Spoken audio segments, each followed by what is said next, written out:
नमस्ते, मेरा नाम है शीतल। आज मैं बात करूंगी कपालभाति प्राणायाम के बारे में। कपालभाति प्राणायाम क्या करता है हमारे शरीर में कि हमारे रोग दूर होने लगते हैं। मैं कोशिश करूंगी आसान भाषा में बताने की। वीडियो बहुत ही इंफॉर्मेटिव है, तो वीडियो में अंत तक ज़रूर बने रहिए। तो चलिए स्टार्ट करते हैं।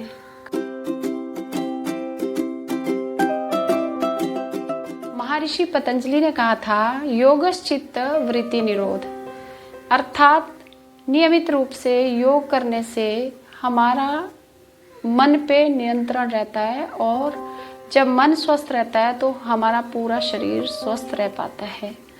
यानी योग करने से हमारा मन और शरीर हर तरह से स्वस्थ रह सकता है। कई तरह के विचार हमारे मन को घेर लेते हैं और हम उसी में खोए रहते हैं, लेकिन जब हम योग करते हैं तो योग से हमारे मन पे हमारा नियंत्रण रहता है।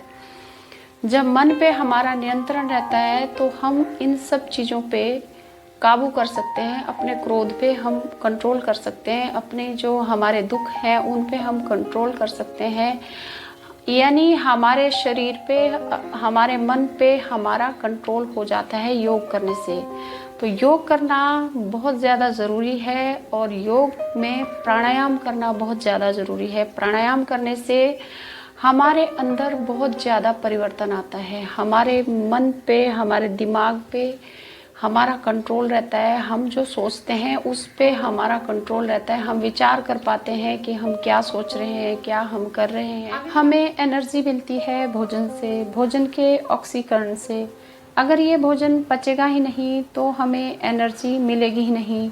साथ ही साथ वह पोषक तत्व जो हमारे शरीर को बनाते हैं, जैसे प्रोटीन हमारे मसल्स को बनाती है, विटामिन्स जो मिनरल्स को ऑब्जर्व करने का काम करते हैं, और कुछ खास मिनरल्स जो ब्लड जैसी चीज़ों को बनाती हैं, अगर वो चीज़ें हमें मिलेंगी ही नहीं तो हमारा शरीर प्रॉपर तरीके से काम ही नहीं करेगा। भोजन को खाना जितना ज़रूरी है उतना ही ज़रूरी है उस भोजन को पचाना। कपालभाति प्राणायाम हमारे डाइजेशन सिस्टम को ठीक करता है। Liver, kidney, intestine, heart, lungs, pancreas, हमारे इन ऑर्गन्स को स्वस्थ करता है जो सुचारू रूप से काम करने लगते हैं। बीपी, शुगर, खून की कमी, यूट्रस में गांठें हो जाना, हड्डियों का डिजनरेशन, इन सभी समस्याओं को ठीक करता है कपालभाति प्राणायाम।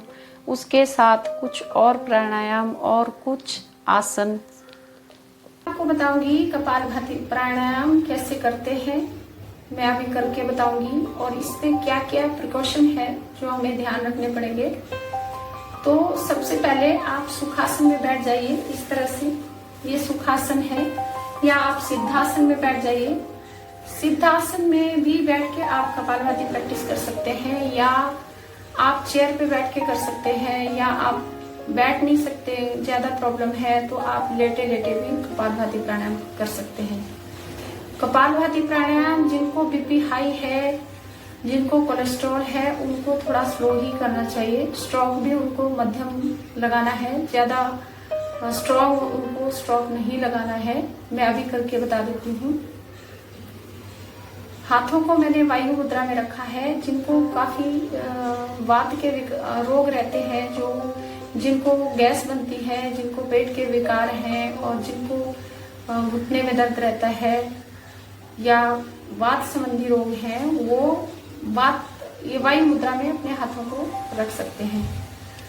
तो अभी मैं करके बताती हूँ।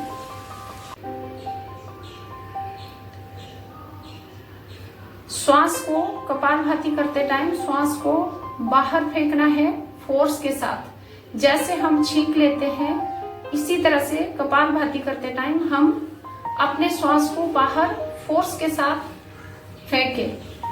देखिए ऐसे।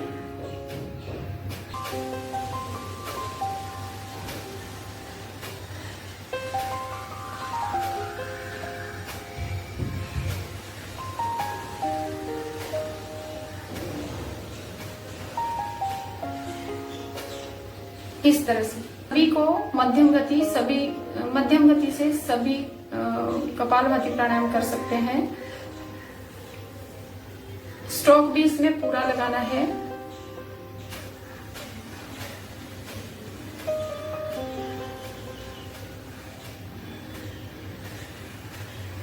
कपालभाति प्राणायाम करते टाइम हमारा ध्यान हमारी श्वासों पे होना चाहिए।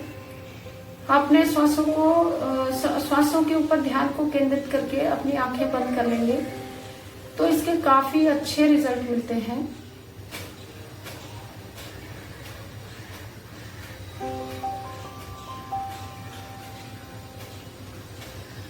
हमारे मन को काफी कंसंट्रेट करता है ये कपालभाति प्राणायाम। अब मैं तीसरा बताऊंगी कि फास्ट तरीके से कैसे कपालभाति को कर सकते हैं। ये उनके लिए है जिनका बीपी लो रहता है, जिनका एचबी लेवल भी कम रहता है, और जिनका इम्यूनिटी सिस्टम बहुत कमजोर है, बहुत सुस्त टाइप के लोग रहते हैं, जो उनको कपालभाति स्पीड से करना चाहिए।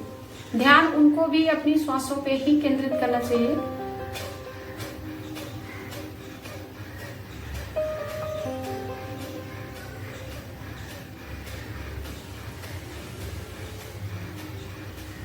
कपालभाति करते टाइम हमको अपना ध्यान केवल श्वासों पे ही रखना है, अपने पेट पे नहीं देना है, क्योंकि पेट हमारा अपने आप अंदर बाहर जाता रहता है। एक बार फिर से मैं बता देती हूँ आपको।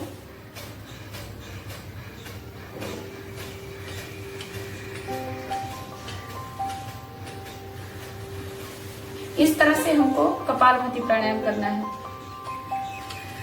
किसको कपालभाति प्राणायाम नहीं करना है? तो जिनका कोई ऑपरेशन हुआ है, कोई पेट का ऑपरेशन हुआ है या कोई भी ऑपरेशन हुआ है, उनको कपालभाति प्राणायाम प्रैक्टिस नहीं करना चाहिए। उनको अपना ऑपरेशन अच्छा होने देना चाहिए, उसके बाद ही प्रैक्टिस कर सकते हैं, 8-10 महीने के बाद या फिर 1 साल के बाद।